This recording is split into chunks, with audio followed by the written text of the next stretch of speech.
Welcome, everyone, to this episode of the Kidney Korner. I am your host, Craig, founder and executive director of the Get in Position Foundation. We are a nonprofit organization here in Metro Atlanta.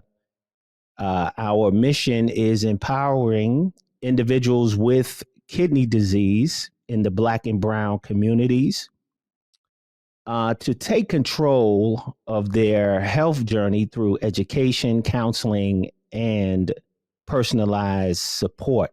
I'm also a certified kidney health coach with the American Kidney Fund. And we are so excited about this episode.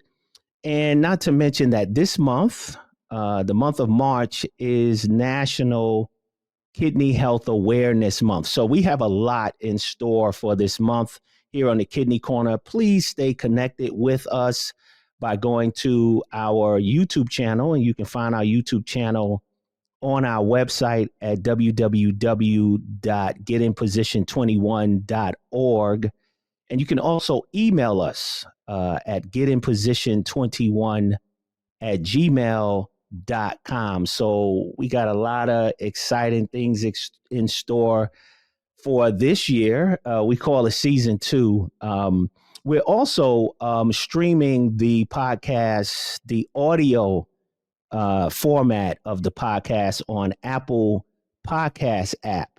So you can go there and look for the Kidney Korner podcast as well. Listen to this podcast, this episode, past episodes in your car. If you're currently on dialysis, while you're getting your treatments, you can listen to the podcast there as well. And please share this link with your family, friends, or if you know of anyone who is dealing with chronic kidney disease or seeking a transplant. We would love to hear from you as well. We got a lot of great information for everyone. And I just want to get right into it. I'm excited about this episode. We have a caregiver.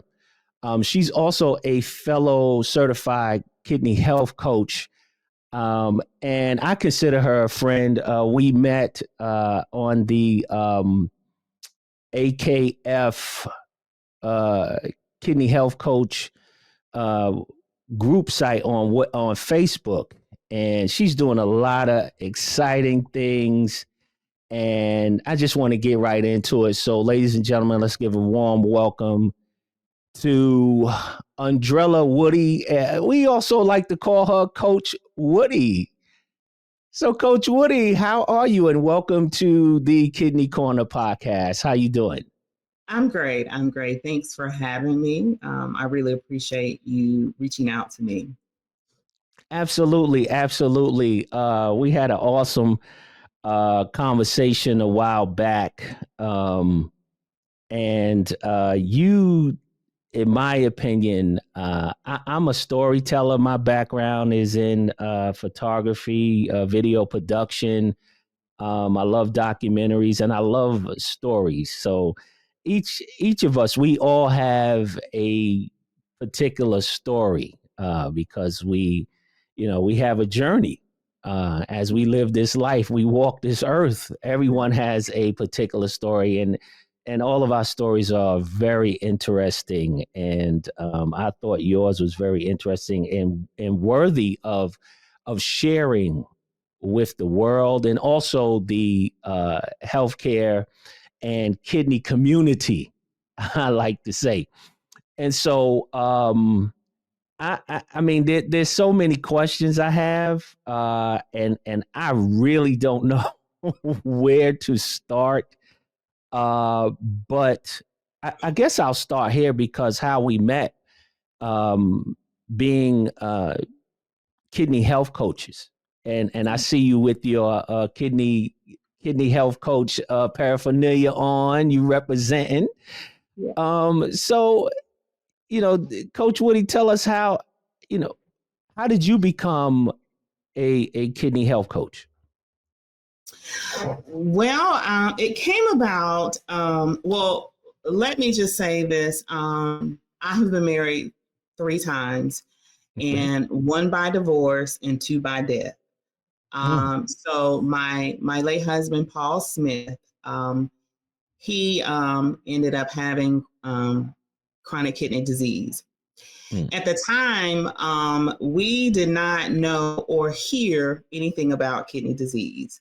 Didn't know what it was all about. And so once he got diagnosed with it, he was at the 4th stage. And as you know, Craig, there is no symptoms of it. So that's why it's very important to get tested. But mhm, during that time, he was diagnosed with the 4th stage, and a month later, he was in kidney failure. So therefore, he had to mm, go on dialysis and everything as well. Um, my late husband Ken, that passed probably about 2-3 years ago. Um, he also didn't have kidney disease, but he had congestive heart failure, high blood pressure, just all other health disease as well. So if you see me, that's why I'm just on the go, as you say, with these health issues, because it really is affecting the Black and the Brown community. mhm. Right, right. So you are a former caregiver. Yes. Okay. So because usually 9 times out of 10, kidney health coaches are former, kidney patients, or Okay. a transplant patient, and so on and so forth. But you actually see this thing from a different perspective. And tell us about, or just go into, what was life like as a caregiver. So did your last two husbands, they both had kidney disease, is that correct?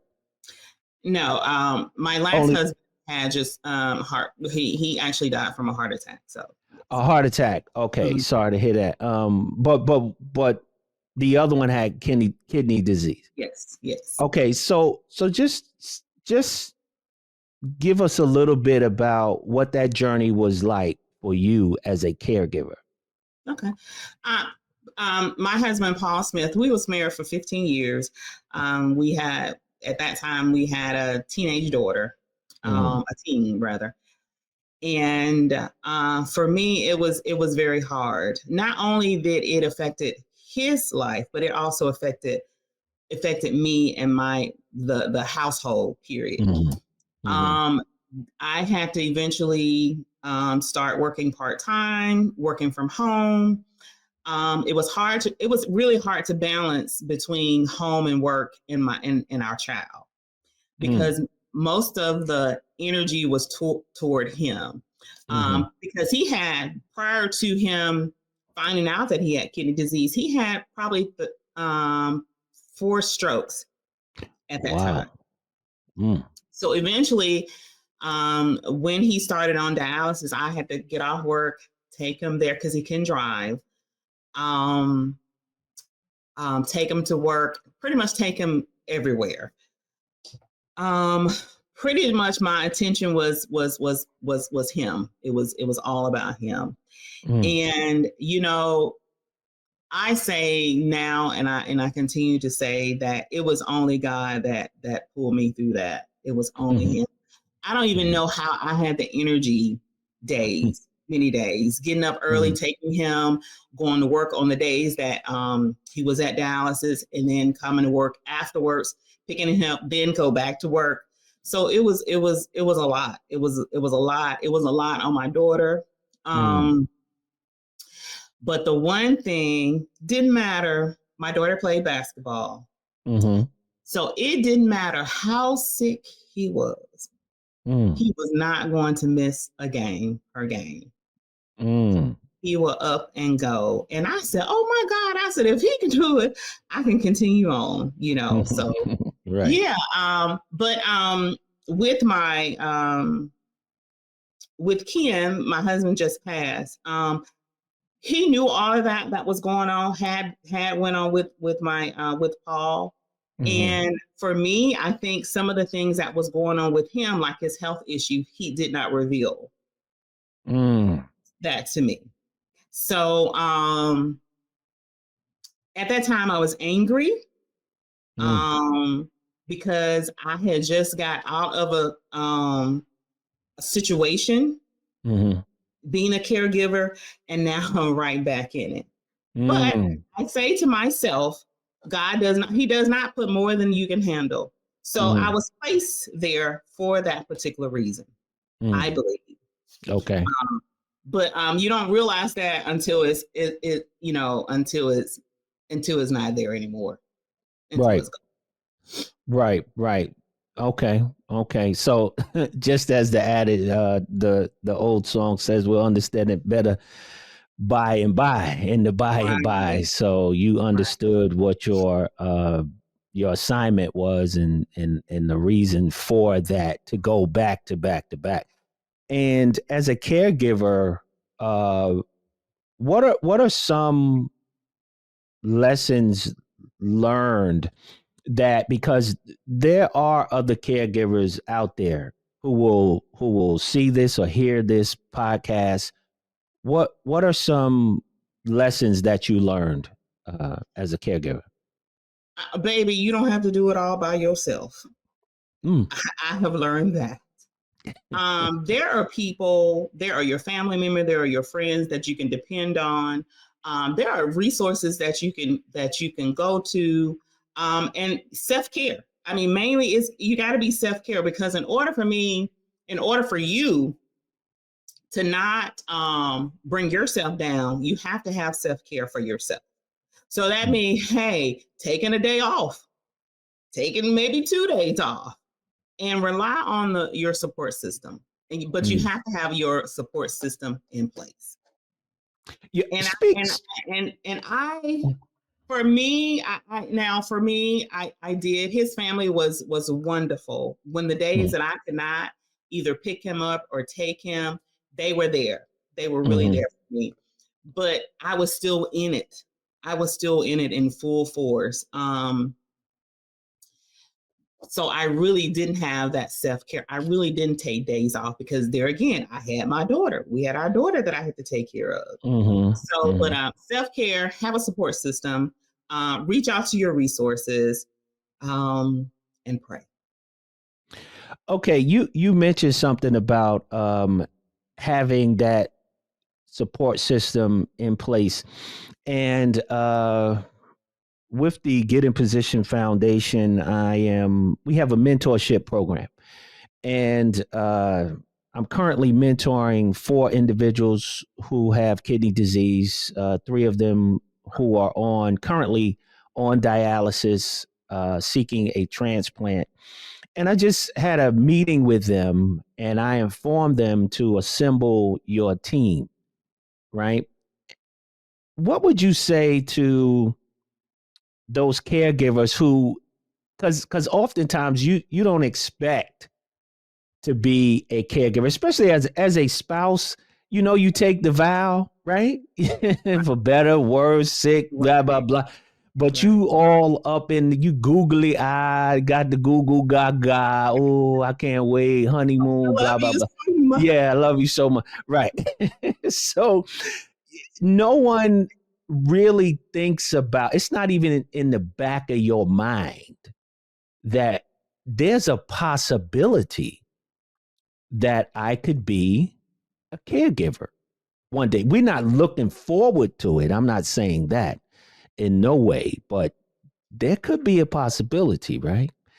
And so while you're in it, while you're going through it, do you recognize, I guess it's a two-part question. Do you recognize that you need a team, or because you don't recognize it till later, or what? And how do you assemble that team?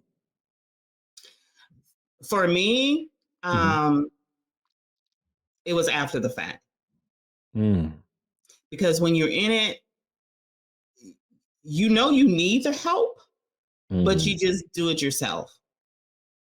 I For someone that's experienced this for the very first time, I would suggest contact your if you're involved in church, contact the leaders there at your church.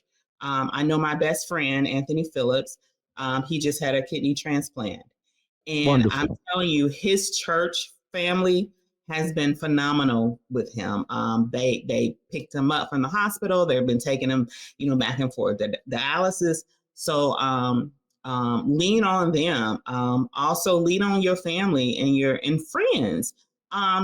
Sometimes you don't want to depend on your friends because you don't want to be a burden to them or Right. inconvenience them. But Right. really, they really want to help. They really want Right. to be a help to you.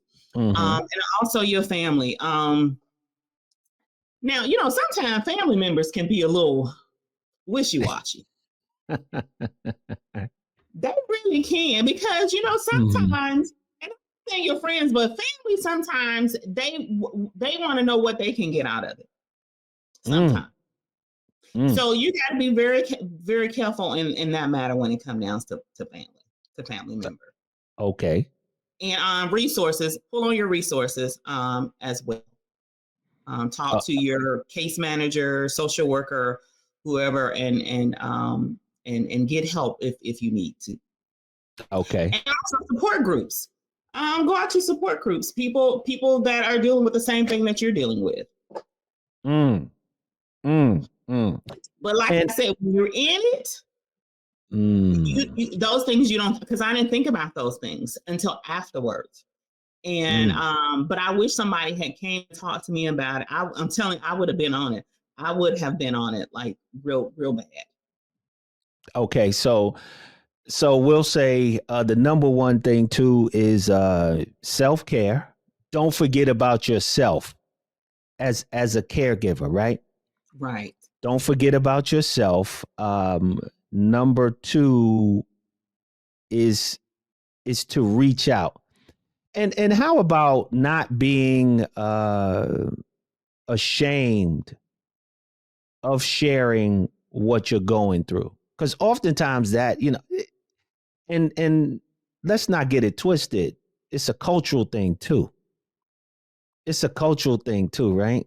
And so, we don't like to let people know. Now, I do agree you don't tell the whole world, right? You don't tell the whole world about what's happening in your house, but there has to be some level of transparency somewhere to even get the guts enough to say, "Hey, look, I need some help." Right? We have to break down that wall or take that mask off, and just getting the guts just to say, "Look, I need some help." Right. We need to put that there. That's good. That's good as a caregiver because even as a patient, you're hearing this news that you're diagnosed, and you're trying to get a hold of that. You're trying to grasp that. I can't imagine, as a spouse or a caregiver, where do I start? You know what I mean? Where do I start? What do I do? But that's great information. If you have a church home, a church family, start there.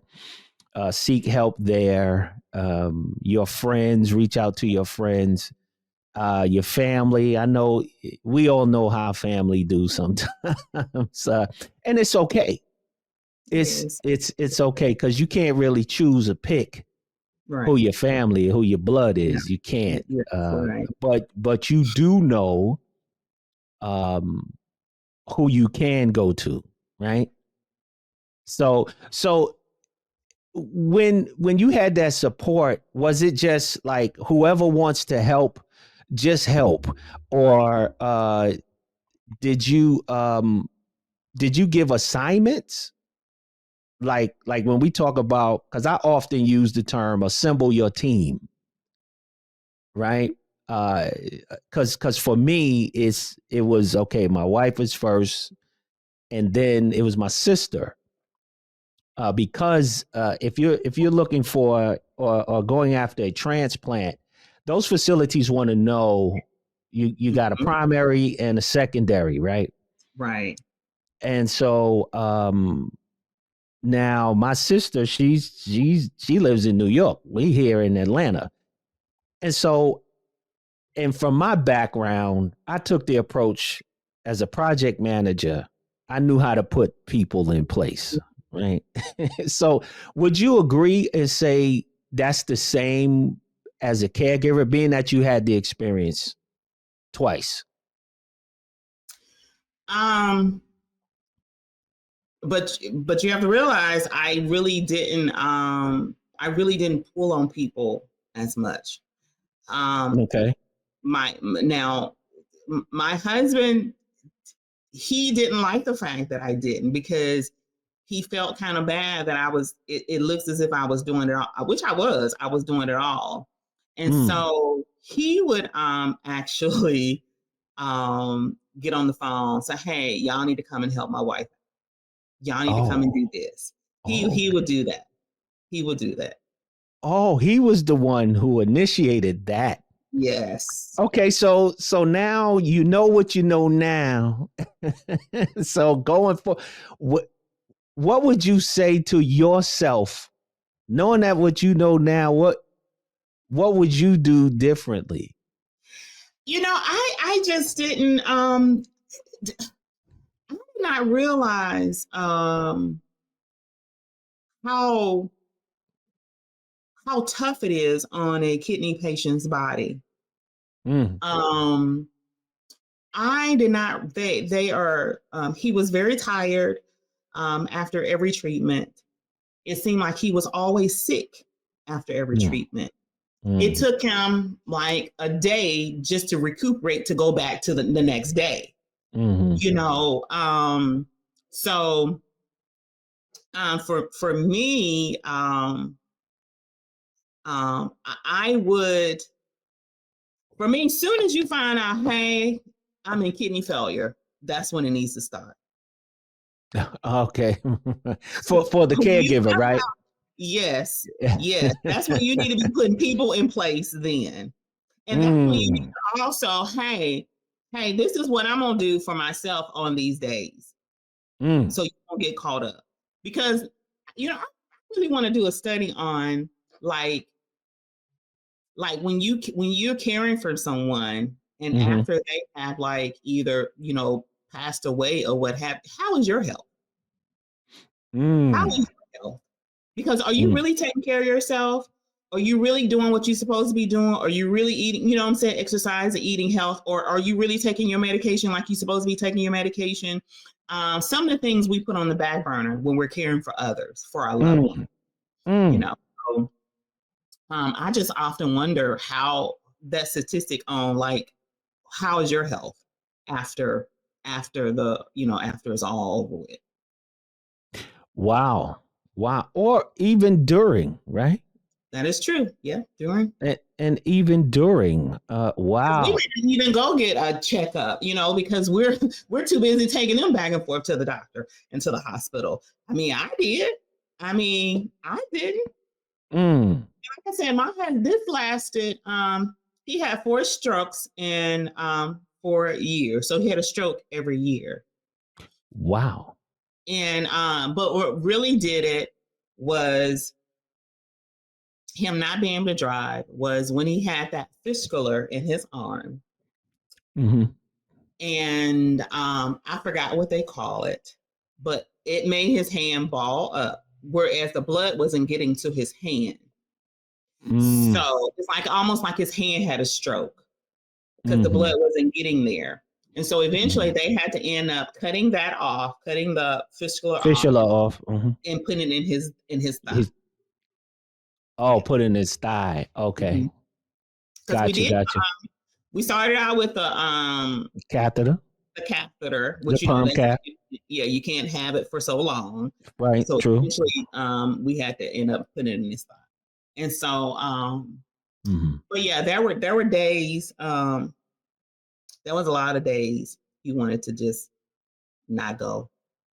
Oh, And that's every dialysis patient goes through that. Yeah, I know that. I know that There were firsthand. Yeah. days he did not want to go. He, of Mm. course, he don't want to be, stick,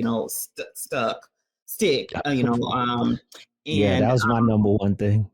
right. Yeah. And like I said, he was always just sick. He was just always sick every time he Mhm. would come from there. It seemed like he didn't just have any good days.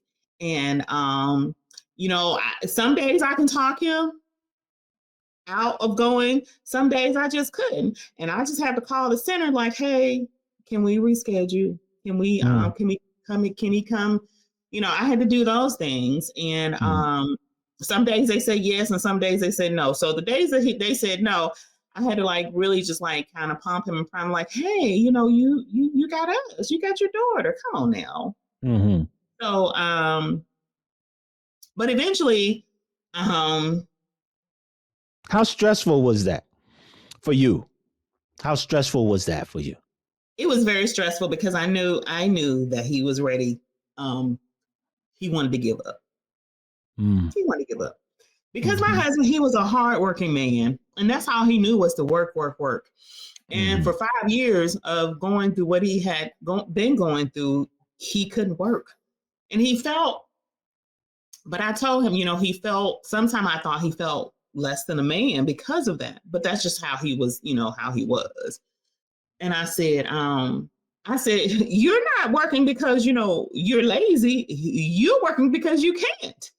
You cannot, Mhm. so So that yeah. goes back to um cultural, right? It's a Right, cultural thing, right, especially for us black men, um, not being able to provide for our families. Not to say that we're always, because the world is a different place, right? We're not always the breadwinners, but at least uh, contributing, right? right. And feeling like a man. Now that I could, that resonates with me a great deal, being a Mhm. man. But to your point, I did understand.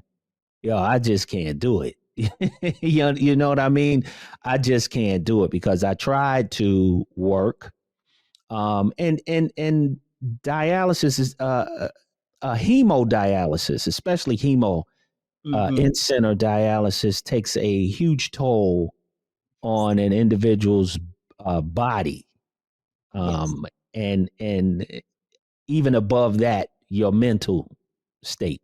And I wanted to touch on that just a tad, because it sounds as though um, there was some mental breakdowns, like depression.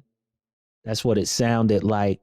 Do you think there was depression on both sides, yours and his, at some point? I'm not saying, because depression may come and go, and sometimes depression doesn't take up residence, but it can come and go. Right. Did you experience that? Excuse me. Did you experience any of that as a caregiver? Yes. But the thing is, I didn't know what it was. Right, right. I because when you're in it, you're in it. And so it was afterwards, I realized that I almost couldn't function. I Hmm. didn't want to go outside. I didn't want to do anything. I just could not function. And but leading up to that, after my husband had passed, I was I was working, and on my husband late deathbed, I went into work, and because a report was due for the end of the month, and like I was the only one could do it, I guess. I don't know, but I went in and I did it. because they had been so, good to me as far as me being able to work from home and all that. Right. And but once I came back to work and they realized my husband had passed away, the work environment had changed. The people were totally different. They didn't allow grace for me. They really didn't. And the fact that I had to, go to work, get my child ready for school, just all this back and forth, picking her up and taking her. They didn't allow grace for me. I felt like they just talked to me really down. And when I say that, they were just being very disrespectful. And I felt like, which later on, my doctor said I should have just asked for a time off. But I said, well, you know what? So I knew in my head that I'm just gonna quit. I'm just gonna quit because I just couldn't deal with that, and I still was in my grieving stage. I'm still in my grieving stage as of today. So I don't know if that ever goes away. Actually, right. And the fact that I didn't have two husbands to pass away, I just deal with it differently. Okay. And so at that point in time, I did not know where my income was coming from because I was just done. And I said, Lord, you're gonna have to help me because I'm turning it in today. I'm doing it today. And so I did. And you know what? A month, maybe less than a month, I had got a call. And it was just through supplement through my husband, which I didn't know. And so and I was able to, God just delivered me from worrying about how I'm gonna feed my child, how I'm gonna feed myself, shelter. He delivered me from all of that because he provided help when I needed it. So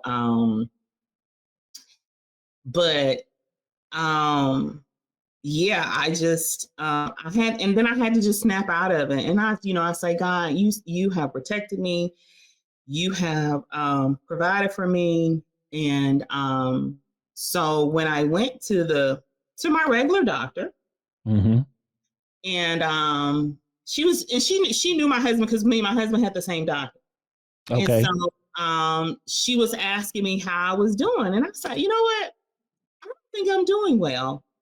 I don't know what it is. I don't know what you call it. I don't know if I'm grieving. I don't know what it is.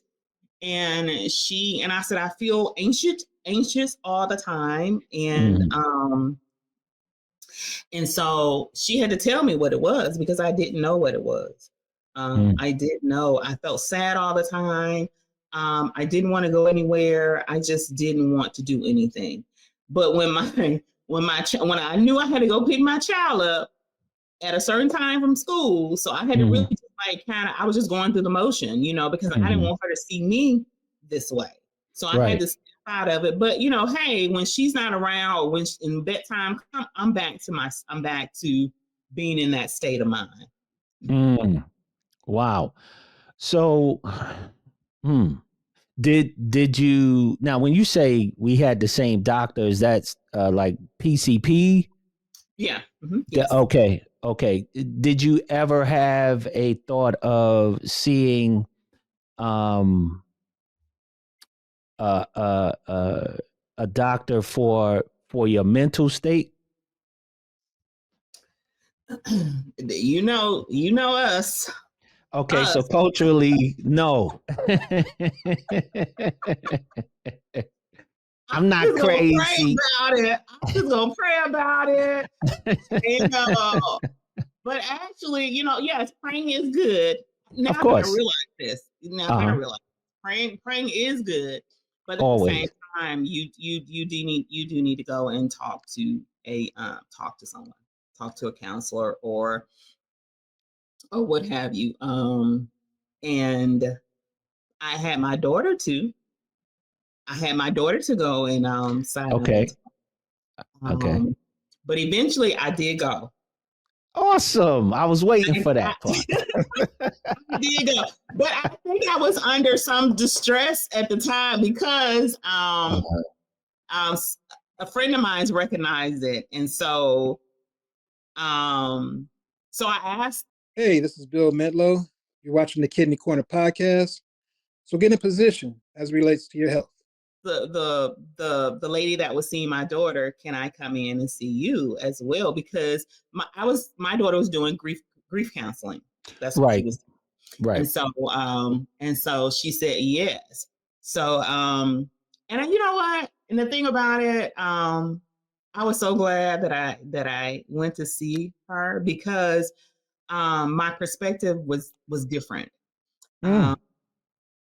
Because at the time, it had been maybe 4 of those years, the last 4 or 5 years of our marriage, I did not feel like a wife.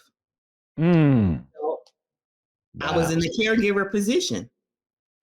That's what I was for 5 of those years. I was a caregiver. Yes. And not a wife. Not a wife. Wow. Not a wife. Wow. And you discovered that by going to counseling. Is that correct? By going to counseling, because I think because I was at that time I was trying to move on. Okay. I was trying to move on. Got you. So and I was my daughter was having issues with me moving on. So okay, so you saying like dating and seeing. Yes. Okay. So, and I didn't know how to explain it to her. So when I went to see about all the stuff that was going on with me, and then because I was open to it. I was open to whatever happened. I was open to it. Gotcha. And do we know how long it was between, or the gap? Like, was it 6 months? Was it a year? Was it a month? What? Oh no, it was 3 years. Oh, okay. It was 3 years. Yeah. No, it some people, hearing this, they make me like asking that question. I got you. You see what I'm saying? Why was she, was it too soon, or? No, it was 3 years. 3 years. My daughter, wanted to be just me and her. And I get that. And but at that point I was just ready to first of all, when I say move on, I just was ready for somebody in my space. I got you. Yeah, I'm with you, and I'm pretty sure the viewers is with you too. Companionship. You know what I mean? If it's just a friend, you know what I mean? Some, a little something, not that other something, but we won't go to. But yeah, that's normal. Right. But eventually I had to, and people, don't be afraid if you need some type of medication, because I did have to get on medication for anxiety. I did have to, because like I said, I am still, and I still have some anxiety.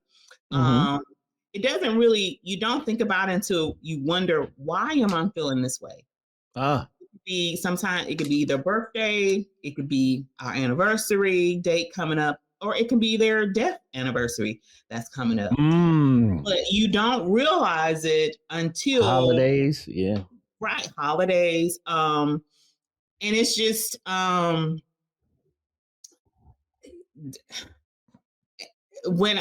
know when I get this way, I know what it is. I know what it is now. Right. Now what it is, but I still have my moments and my time, and but it's still hard. Yeah. Nobody's at least I'm not disputing that, because even a loss of a loved one, a family member, Mm-hmm. Those holidays come up, their birthday come up. I see on social media so much. I like to wish my mother a happy, heavenly, birthday. She would have been this age, or my dad, and blah. Mm-hmm. And it's okay. It's okay to memorialize those loved ones. I don't see anything wrong with that. As long as my theory, and this is just for me personally, as long as I don't get stuck, I don't stay there in that space. So, I say when you have your moment, have your moment. Have the moment, but don't stay there. Don't Yeah. stay there. I also tell individuals, because I do a little counseling myself. I do tell individuals in moments like that, um, you will shed tears. And it's perfectly normal. That's how we're built. Right. That's how we're built. You will have those teary-eyed moments. I say keep having them until it turns into laughter. Because me being transparent right now, for my mom, I lost my mom in 2006, and we were actually there with her in her home when she passed away. My cousin was actually holding her. And I remember the moment. I remember that day as if it was this morning. Not yesterday, this morning. I remember it. And so I shedded my tears until it turned into laughter, because I started remembering them. My mom, she was a funny lady, right? No filter, nothing, right? She deserved the right. So, and when I get to that age, I'm practically there. No filter, right? I deserve it. Right? Right. Get in my 50s. When I turned 50, I was like, it's done. I'm here. No filter. What? I'm gonna say it, right? So I start laughing. When I remember her. It's sad a little bit, just for a little bit, but it turns into, because you're gonna keep having those moments. That person was a part of your life. Right. And I often sometimes and we're human and we often ask why. Mm. My last husband, we were married less than a year when he passed away. Oh, wow. And so I'm like, God, what are you doing? Mm. What are you doing to me? Right. And but I think you done did it before, you can do it again. So you just go with the flow. Right. You just go Right. with the flow. Right. Wow. What a story. And I believe you're prepared for what's to come. You're prepared for what's to come. So Working on it. well, that's good that you sought after counsel. You sought after counsel. You went, and that's another thing for our viewers who are watching and listening. Don't be afraid. If you feel yourself slipping away from yourself, would you agree? Don't be afraid. Absolutely. Because I'm telling you, those was dark times for me. And then sometimes you begin to hear things, and they're not of God. But you got to have that discernment between, hey, this is not God voice that you're hearing. So yeah, because I really was in a great state of depression after Paul, because we were married for 15 years. Okay. And so he is pretty much all I knew. Right. And of course.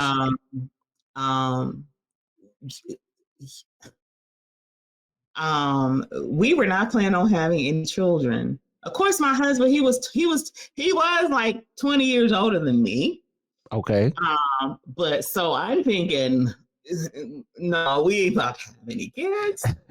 You thinking that Abram Sarai type thing. I got you. And I was good. I was good with it. I always said I'm not having any children. I think I'm good without having any children. Okay.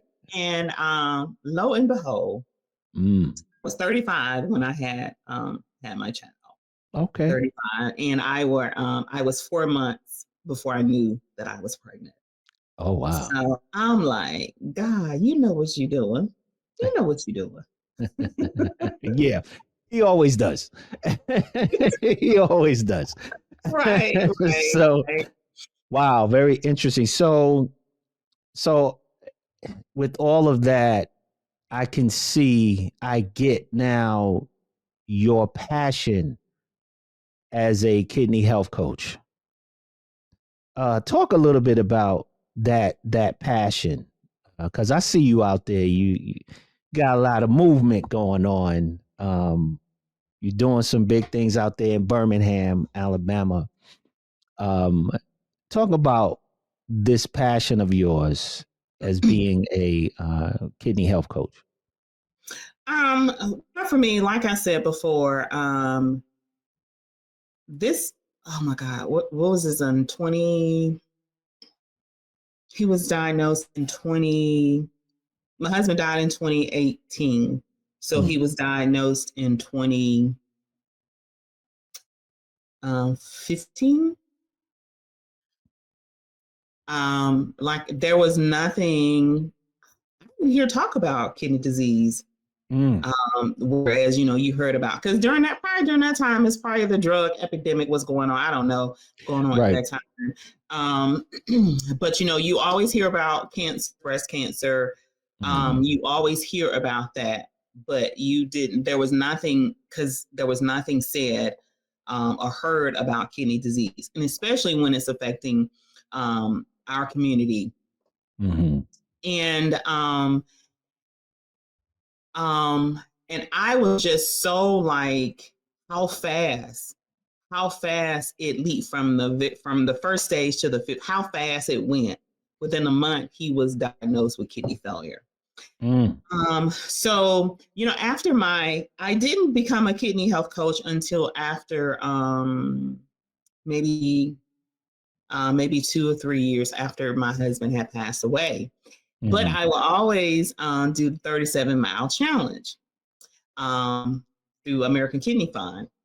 And so, and then they was talking about this kidney health coach. And I was like, you got to take this course. I'm like, take a course to be a kidney health coach? And so, because at this time, when I saw a course, I'm like, wait a minute, is this me? I've got to go back to school? Because, I was already in school. And so, I eventually went, because I said, I want to do more. I need to do more. And I said, if nothing else, I believe this is what I supposed to be doing. This is my purpose. This is what I feel. Because I said this year, 2025, I got my kidney health project, because I'm going to be intentional about being in places, as you say, get in position. There you go. I'm going to be intentional about that, because just like kidney disease and health disease, they both have there's no symptoms. They're both silent killers. So therefore, in order, we have to get the word out about people taking care of themselves. They really do. Just cutting back. I'm not saying you can't, just cut back on something. Cut back on some things, increase your movement. Cut back, increase. That's what we got to do. And now, I'm not only speaking to you, but I'm speaking to myself as well. I mean, I have to cut and keep it moving. So that's what I'm gonna have to do. Yes. Gotcha. And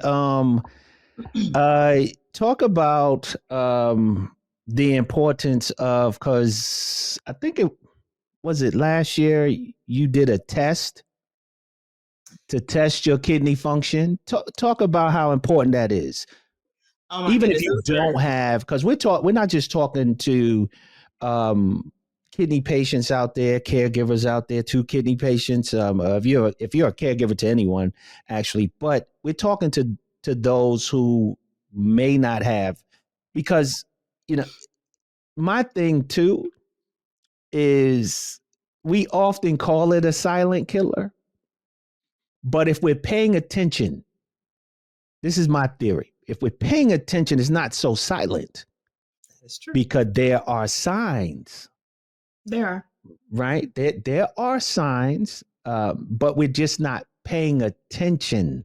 So speak about Coach Woody, if you would, about the importance of education. Because right.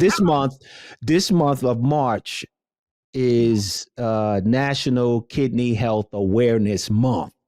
Yes. So let's talk about the importance of education. Yes, we're going to talk about that. My thing, right, is not so much as a silent killer, because my husband, who had kidney disease, he had diabetes, high blood pressure, high cholesterol. Whoa. You done had about 3-4 strokes before you even find out you're a kidney disease patient. And so my thing is, I believe it begins with the education of your healthcare provider, to be honest. Because they are not, because those two things right there, it should have been a red flag for them to, hey, let me check his kidney function. Let me see where his kidney function at. For it to get to the 4th stage, he should have known from the very get-go when he was diagnosed with those two contributing heart issues. Health issues. Right. And so I was very vigilant with my doctor because I didn't know how to read the the labs and the lab work, all that stuff. Yeah. And so for some reason, I thought, I was like, wait a minute, I think I'm in the 2nd stage of kidney disease. And so I'm reading off the lab report. She's like, Miss Woody, you don't have kidney disease. You know what? Let's retest it. I said, you didn't do a urinalysis because a urinalysis to test as well. She said, no, we did. And I said, I want that done. So when I went back in, I brought my little sheet from the American Kidney Fund. Little know your numbers. It tells you what to test, what tests you should ask for. So I made sure I went over that with her to make sure, hey, we're on the same page. And so when I got my results back and I plugged in the number, because they give you like this little formula, little toolkit, you plug in your number. Right. And it said, hey, I'm good. I was like, okay, I thought it was, but I was freaking out about the numbers because the numbers can be confusing. Yes. Can be very confusing. So, and then there was, I think we had talked about it before about a test as far as like, you should make sure they're not doing like the standard tests for Black African Americans. Right. What's that's called? The EGFR. Yeah. No, is it called something else? Okay. It's the EGFR. Yeah. It measures your kidney functions. There were actually 2 different formulas, and hence the inequalities in this healthcare system. And so the reason why they had to change that policy, and also a reason why I was able to get my transplant and get my time re-evaluated or recalculated.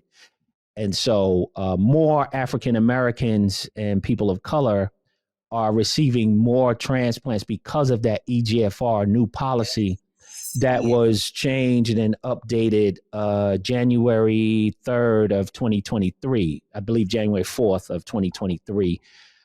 Every transplant facility was mandated to recalculate everyone's time, especially African Americans, because that test was racially biased from the giddy up. And that is the test right there of your kidney function. And actually what it was doing, it was stating that our African Americans, our kidney functions were doing better than they actually were. Yes. Yes. So we were placed on dialysis later. And we didn't receive kidney transplants. We were put in the back of the list, the bottom of the list. And 2023, that's when all of that changed. Mm-hmm. Now they're working on the donor side, because when we said we wanted to donate to our cousin or our brother, our sister, or whoever, our spouse, oh, you're not a match. Right. You're not a match. Right. What do you mean I'm not a match? So they're working on that now. Actually, there will be a documentary coming out soon. We'll see that soon. I'm getting ahead of myself. I'm not trying to spoil it, but there will be a doc coming out soon about that. Mm-hmm. And we need to spread the word. So absolutely. Yeah. So it's really important how it was described to me from a nephrologist. He described to me that the heart and the kidneys actually go hand in hand. They go, meaning the priority. Because to your point that you stated earlier, like you saw a lot of breast cancer awareness, other things awareness, and no kidney awareness. The heart foundation, this, that, the heart walk and all that other stuff, which is very important. I'm not, demising it by any stretch, but the education part now is we got to retrain our minds, right? As it relates to our health, that the heart and the kidneys, neither one is above the other. They're right there. They're neck and neck. They're neck and neck. And what individuals don't understand is the kidneys do a lot more than the heart does. The heart is a pump. It's a muscle. It's just a pump. Yeah, just pump blood. But yes, the kidney really does. I mean, your waste is in your toxins out of your system. Mm-hmm. My goodness. And that's why they're saying, hey, if you don't go to dialysis, you're going to build up all these toxins in your body and you're going to die if you don't. Right. One of the other two things that I learned, because I dealt with CKD, chronic kidney disease, for over 23 years. Mm-hmm. Still dealing with it because a kidney transplant is not a cure. I have to keep saying that. It is not a cure. It's a form of treatment, folks. So I'm still dealing with it, right? So the kidneys, one thing dialysis does not do. The only thing that dialysis does is get rid of the waste and the fluid off your body. The kidneys actually produce a hormone that regulates your blood pressure. Right. So if your kidneys are shot or kaput, it can't regulate your blood pressure, right? No, you need medication now to help you with that, right? Mm-hmm. Also, the kidneys produce another hormone that produces red blood cells. When you're on dialysis, that machine is not producing red blood cells. Okay. Right. So these little beans, right? I got my bean up here, right? I got my bean. That little bean, which is the size of your fist, mm-hmm. It's not a huge organ, but it's a very important. What we say is the little things. Yes. Oh man, wow! Give myself a love offering off of that. It's the little things that matter, right? So that hormone that produced the red blood cells, right? That's important for your bones, healthy bones, your teeth, so many other things that rub your red blood cell. That's why kidney patients, they're cold. Yes. You form anemia, Mm-hmm. right? I used to stay cold. Even in the spring or when the summer came, I was wearing thick hoodies because I was freezing. Developed anemia. I was anemic. Mm-hmm. So it's important that little kidney bean, those two kidney beans in your body, you protect with your life because your life depends upon it. Right. So Absolutely. so that's my passion. I know it's one of yours. Tell us about what you got going on or coming up there in Birmingham. I see you doing a lot of stuff. I You know, and busy. it's just not enough for me, to go around. So I have to spread myself out. But the thing about that, it is very important. Of course, I don't like being on social media, but I know that's my only reach. That's my reach. Got And you. so, therefore, when I put stuff on social media, now, I mean, people are getting in contact with me. Hey, can you come and do a session? Hey, are you available to come to this event?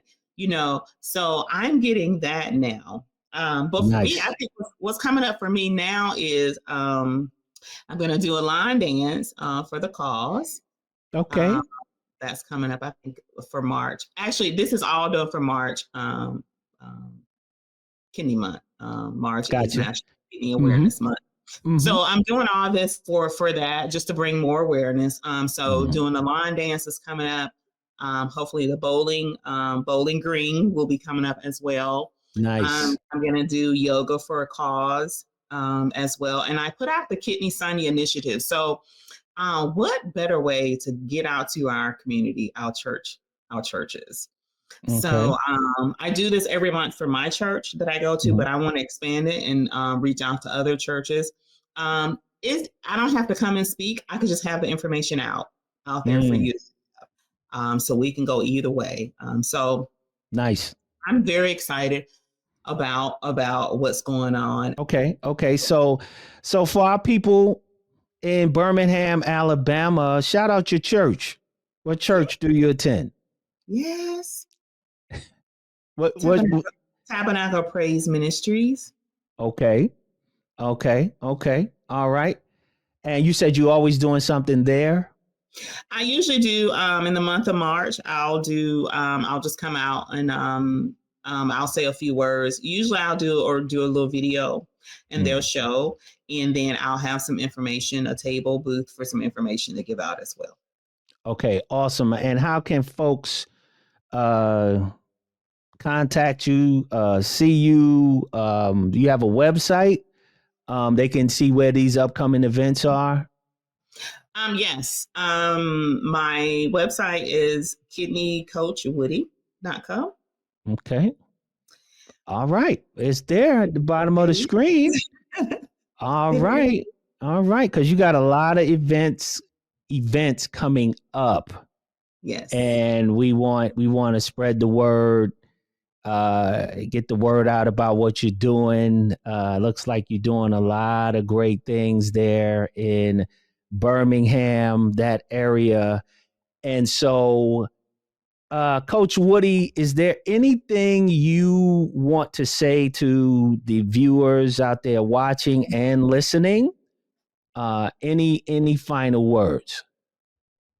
Um, well, first, Coach Craig, I appreciate you again having me here. I think you're doing a wonderful job. I hope to see more people like you that's spreading awareness. I do want to say this. I noticed, especially on other platforms, there are more, which is fine. I don't have a problem with it, but there is more Caucasian that are out there talking about their experience as far as with kidney disease. I just Mhm. want to see more of us, because there is a majority of us. 9 out of 10 are dealing with, kidney disease. I just want to see more of people of color to get out there and be spreading, or just share, like you said, share your story as Mhm. well. So I like to get in position. I know we talked about this, but I'm Yeah. gonna. Yeah, we did talk about that. I will let you know because we're working on some things. Okay. I will let you know when you're able. We'll talk about it offline. We'll talk Okay. about it offline. Okay. Yeah. We're working on some things, to secure that. You know what I mean. But we all need to get in position though. But Right. Coach Woody, thank you so much for agreeing to do this. Great story. We look forward to seeing more of what you're doing and also promoting more of what you're doing. We'll share whatever you have. Just share it with us. We will try to get the word out there as well. So thank you so much. God bless you and your ministry, because this is a ministry, Yes. what you have. And I say kudos to you and what you're doing and the fight. And thank you so much for fighting for this cause. All right. So listen, again, we'll throw you backstage or in the green room. Notice how our lower thirds and our titles are green for the month of March. That's what we're doing, right? I noticed that, and I thought that. I like that. Yeah. Yeah. So that's the color, folks, for the month of March. Wear a green ribbon for National Kidney Health Awareness Month, the month of March. Dr. Woody, thank you so much, and just hold tight, and we will see you soon, okay? Okay. All right, take care.